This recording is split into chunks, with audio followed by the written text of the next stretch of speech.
Gabayan kita. Ah, ito na naman yung video ngayong araw, June 22, 2026 para sa mga Aquarius. Ito yon kapalaran ninyo ngayon.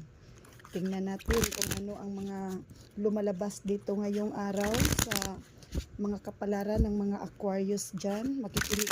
Makinig kayo dito dahil sisimulan na nating hulaan ang kapalaran ninyo ngayong araw na ito. Pili tayo ng 3. Tingnan natin ang pasiunang pagpili natin ngayon. Sa nakikita dito, unang cards, nakikita ko na may mga kailangan kang gawin para malagpasan mo yung mga pagsubok sa buhay mo.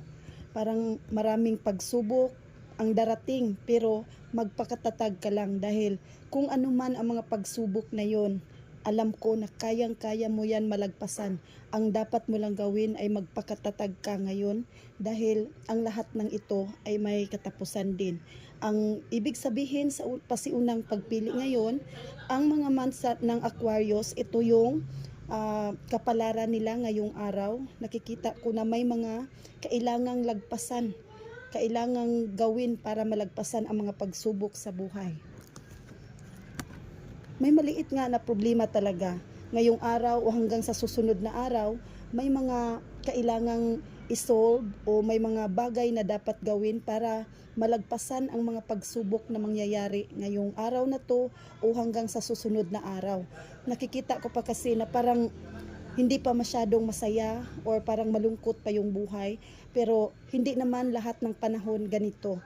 Siguro ngayong araw lang at sa sunod na araw, pagkatapos ng lahat malalagpasan din ang mga pagsubok na ito.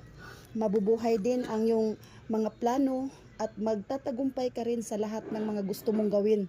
Pero sa ngayon parang mahihirapan ka pa dahil may mga hadlang pa or may mga problema ka pa nakakaharapin, pero pagkatapos nitong malagpasan ang mga pagsubok na ito, alam ko na may mas magandang mangyayari sa buhay mo dahil nakikita dito ngayon sa card mo na parang magbabago. Kaya kung sa sa halaman pa ay nabubuhay dahil parang sumisibol yung mo sa mga plano mo naman, mga pangarap mo. Kung may naudlot man, huwag kang mag-alala dahil kapag ipagpatuloy mo pa rin, huwag ka lang mawala ng pag-asa, matutupad pa rin lahat ng mga plano mo sa buhay. Ito yung pasiunang card para sa mga Aquarius. Kung may mga gusto pa kayong